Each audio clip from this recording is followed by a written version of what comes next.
Thanks for watching this review of the Chaman Micra. This is a cuchillo, or a short fixed blade neck knife, made by Miguel Nieto Knives in Albacete, Spain. I've been shopping for a short fixed blade knife or a neck knife for several weeks when I stumbled upon the Spyderco Always Ready knife. And I was so surprised and impressed by that knife that I wanted to do a review of it, which you'll see on this channel. And I guess I was most impressed because my expectations and the conventions that I had established for myself in wanting a fixed blade knife were completely and totally defied by the Spyderco Always Ready knife. Instead of it being a thick blade, it was a thin blade. Instead of it being heavy, it was very light. And even though it was light, even though it was thin, even though it was very small, it was also very capable. And the thoughtful design, the whole package, it just made me feel like, well, I might have missed out on this if I had continued or stuck to my sort of rigid expectations of what a short fixed blade knife ought to be. So in a way, I was impressed by it, and I wanted to share my experience with it and give it some recognition because it did not at all meet my expectations, but it still blew me away, still was very impressive, and turned me into a fan of the Spyderco ARK, which is a neck knife. And I'd never worn neck knives, didn't have any interest in wearing a neck knife, but that's the first one that I felt like, well, maybe I'll give this a shot. So I would say, if there's anything to be learned from that, it's that trying something new will often give you a new perspective. But in this case, it opened me up to a style of carry and a type of knife that otherwise I would not have been interested in, and I wanted to say that. On the other hand, this knife, the Chaman Micra, was exactly what I set out to find initially. When I stumbled across this on the Cuchilleria Albacete website, I thought to myself, this is exactly what I've been looking for. I wanted a short handle, fixed blade knife, full tang construction, thick piece of steel, excellent blade shape and cutting area, and I think that this knife offers us all of that. It comes with a kydex sheath wrapped in paracord, and it does have this paracord lanyard equipped with a breakaway little clasp so that you don't choke on your own lanyard. And it's a very small, very capable little knife. From the tip to the back of the tang, we're looking at about 4 3/4 of an inch, just under 5 inches, a little bit over with the lanyard if you're going to count that, and of course, once it's tucked into the sheath, it's a little bit longer. The sheath retention is excellent. It does require a little bit of effort to pull the blade out, and of course, I'll try and get the lock sound in there, but it is sturdy enough and firm enough of a grip that it does take some doing to get it out, but it's not a chore to remove the knife. If you're jogging or moving around, hiking, it's not going to shake or fall out of the sheath, so that's good. If, for whatever reason, a kydex sheath works itself loose or doesn't grab or retain the same way it used to, some of them, they'll expand or contract in the heat and the cold. All you have to do is put it in the oven for a few minutes, and then you can basically squeeze it back into its original form, and it should be as good as new.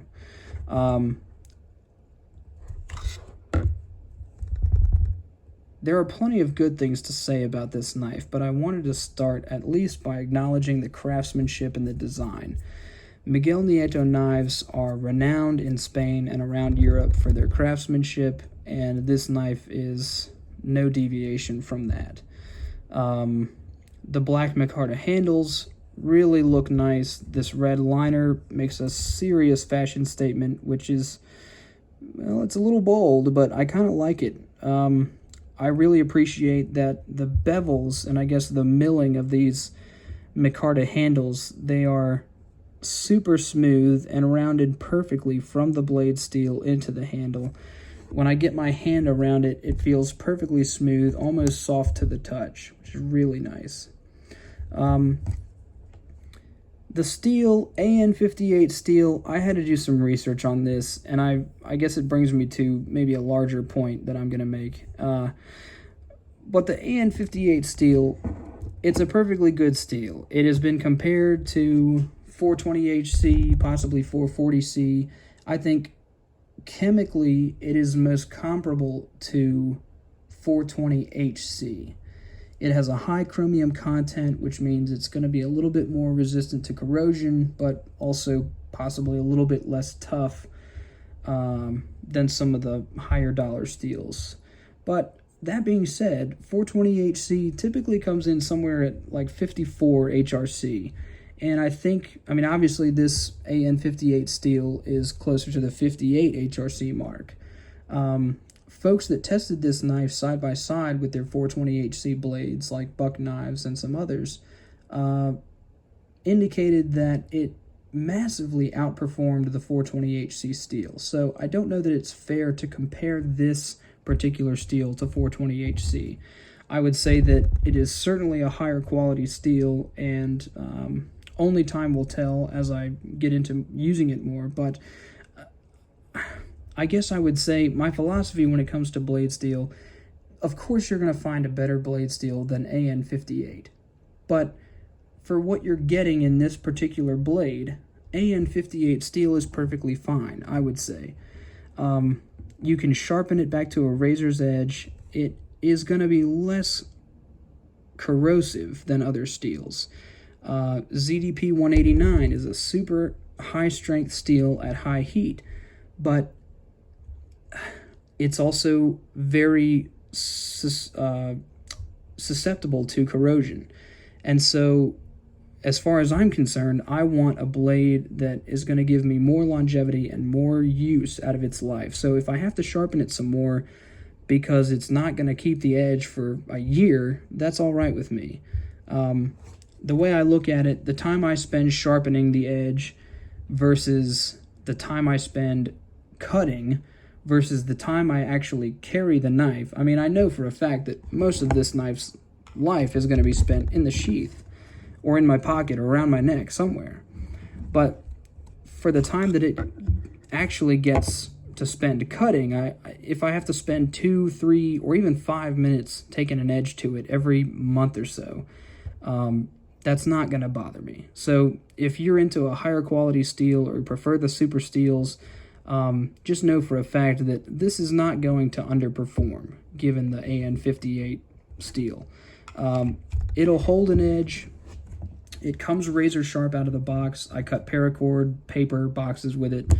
And of course, you know, like any knife, you're going to end up having to sharpen it at some point. So as far as I'm concerned, if I spend 2 to 5 minutes sharpening a knife every 2 weeks as opposed to every month, then so be it. I think I said it in my review of the Spyderco ARK, the Always Ready knife, that H1 steel, it may not be the best steel. It might not be the strongest steel, but it will not corrode. And it's easily resharpened with a few strokes. So as far as I'm concerned, that in and of itself is what I would want out of my knives. I would prefer a more corrosion-resistant steel, knowing that I'm going to get more use out of the blade, as opposed to a super high-quality steel that will eventually get pitted or corroded or patinaed just like other cheaper blades. I'm not saying AN58 steel or H1 steel are any better than any others. I'm just saying that's why I prefer those. Which brings me to the philosophy of use, if I could steal a term from Nut and Fancy. What's reasonable to expect from this type of knife? Obviously, you're not going to baton this through any logs. It could be used as a self-defense tool, obviously would be very capable in that respect, but it could also be used for camping or bushcraft or utility cutting. I mean, there's no end to what you could use it for, and it's in a small enough package and size that you could carry it with you most places, conceal it most places, and you wouldn't have to worry about, I guess, the perception of having a large knife, even though this functions like a large knife might or could. it isn't threatening like a large knife is. When I pull this out, it's not going to bother anybody that I have a knife. At least it shouldn't. And of course, you know, it is a fixed blade knife. It does have a bit of a point on it, and it's a very capable cutting tool. But this is not the type of knife that looks scary right out of the gate. So in that sense, I appreciate, especially when I'm going out and I'm carrying a knife in public, if it's something that I'm going to pull out or show somebody, it's usually a good idea that it isn't something that looks like it could be or would be used as a weapon. That being said, this is a weapon. Don't get it twisted. I'm just meaning that if you're worried about perception or being around others who perhaps have a more sensitive idea about what knives should be used for or carried for, then of course this hopefully won't upset anybody. The other thing I would say about it is that it's neat having a knife that's made in Spain. I would say few folks in the United States are going to have one of these, and of course it's made from decent quality materials. It looks nice, and I'd be proud to show it to other folks, other knife enthusiasts, and folks that appreciate knives. Overall, I would say that the Chaman Micra is a brilliant, capable little neck knife. I would certainly encourage folks to explore other knife makers and manufacturers outside of the United States, namely in Spain and in around Europe. You might be surprised to find something that fits your exact specification and need, just as I did. And of course, it is a bonus that you're getting an insight and a tangible piece of someone else's culture and their way of life. If that's of any interest to you, I would certainly explore the Miguel Nieto website. You can also find others on cuchilleriaalbacete.com. Thank you very much for watching this review of the Chaman Micra by Miguel Nieto Knives, and as always, enjoy your knives.